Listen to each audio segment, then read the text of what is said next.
Today's Tuesday, April 28th. We hope you enjoyed this series on manure. One of the constant phrases that you'll hear around the barn is, "Look, there's poop." A lot of the times when you are around, you'll see the children coming in, visiting the barn, and they're so fascinated with the manure piles that are all over the place. We are today going to do the first part of a poop series for you to give you insight into the world of poop. All right, well, hey, I'm Rob. I'm just going to tell you a little bit about what I do as a stall mucker here. Now, of course, our stall muckers, we have our stall mucking tools, we have our cart and our pitchfork, but we all have our favorites. Most people prefer these carts, and the reason for that is they're a little bit lower, but the same thing with these carts, they all have their quirks. These poor things get abused because, man, 57 stalls a day, every day. Luckily, we have Memo, who takes care of fixing these things up. Hi guys, I like to use this pitchfork just because, as you can see, it has all the prongs and the handle is very long, so it makes it easier for me at least. The cart that I like to use is the newer carts just because the wheels roll better. And sometimes I use one, sometimes I use two, it just depends on how I'm feeling for the day. Yeah, when you do this every day, you become very attached to the tools that you have to use. For example, this is Roxanne. And I prefer Roxanne because of her short stature and all of her strong tines and her aluminum handle, which is key because my arms are tired because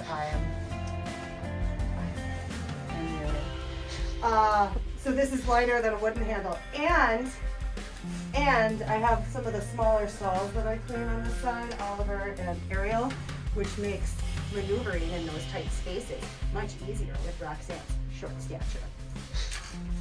I ended up picking this cart today. Like I said, I kind of show up late, and so I just kind of go with whatever's available.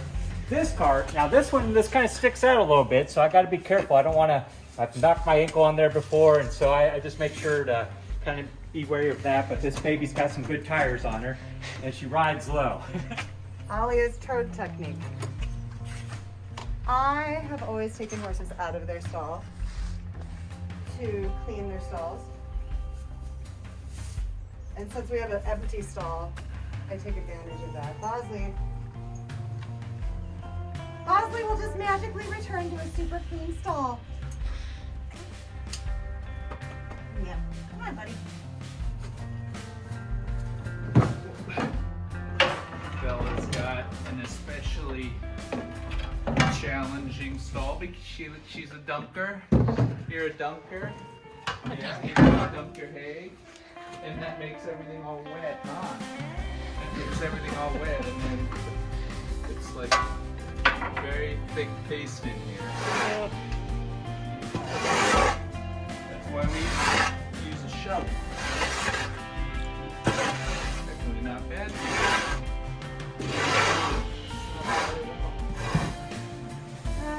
So my approach mainly is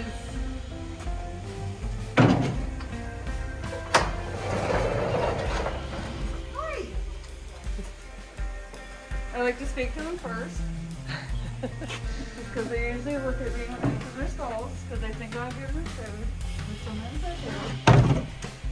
While I'm standing on that cliff, I like to move their food buckets. They have a pan over to the side, and if they have good hay, I kind of skip it off to the side just so that they can get out of my way. And then I kind of throw it in there, try to get, sometimes it doesn't work, but sometimes I like to, you're supposed to kind of sift through, kind of like cleaning a cat box, sometimes cleaning your room. First of all,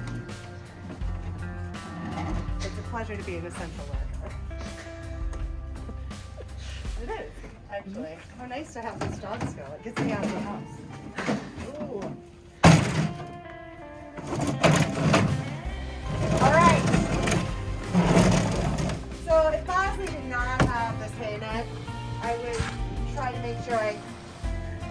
saved as much hay as possible and put it in a clean spot so that he had it when I was done cleaning. And Bosley likes to express himself all over the stall. Some horses have a nice little pile in the corner, but no, not Bosley. And everywhere. So, this particular stall is going to end up being a 2-cart job because this horse is a piglet. So usually my philosophy with stalls is to either work in sections, or I kind of go in a circular motion and make a pile and clean, and then keep going around the circle and clean. So, but this stall is just a hot mess, so I'm just digging up under hay and trying to see where the poop is hidden, because horses like to hide poop just like cats do. Sometimes it's just like digging through for a pot of gold. Also, you have to pull in your edges. When you pull in the edges, which I'll do when I'm done with this, it gives you an idea of how much bedding you'll need. You'll need a lot, a little, medium, and once again, you'll find poop all up under everything. I'm going to actually show you how to clean out Pilar's stall. Now with this one, if you're a rookie, it's probably best to take her out of the stall. But I've learned to just do it with her in there. She's kind of like a tornado, and I'll show you what I mean. Okay, here we go. That's it. Yep. Okay. So yeah, she does a little bit of spinning around, and then, once on one side, then she kind of comes down. She likes to just stand right there by the cart, and just kind of do my thing while she hangs out there. Ain't that right, girl? Yeah, and this stall, it's pretty normal. It's not too shabby. Now, the thing that's cool about Pilar is, move back. She's pretty good at listening, so if I tell her to move back, she'll move back for a minute. So yeah, I pretty much just do this and just get it all cleaned out while she hangs out there by the cart.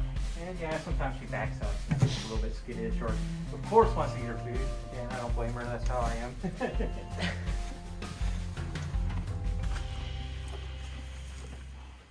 So anyhow, yeah, most of these stalls, as you can imagine, you pretty much get a full cart out of them.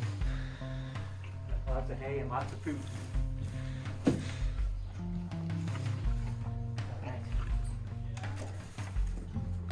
Another thing for me, if I can see a piece of poop big enough to go on the pitchfork, it has to come out, or my stall is not clean.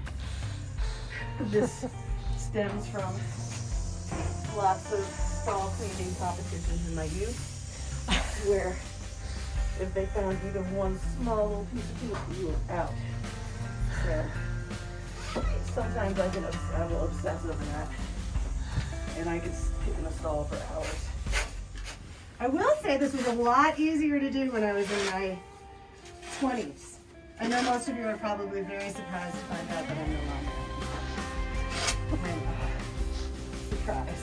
However, this is so much easier than scooping frozen poop in Minnesota in January when it's so cold. So cold, you have to chisel it. And chisel it off the ground. It's the worst. I tell you what. Oh geez. So that's pretty clean under there. It's not heavy. Doesn't seem to be wet, except for a little bit that I'm pulling out. So I might leave that corner.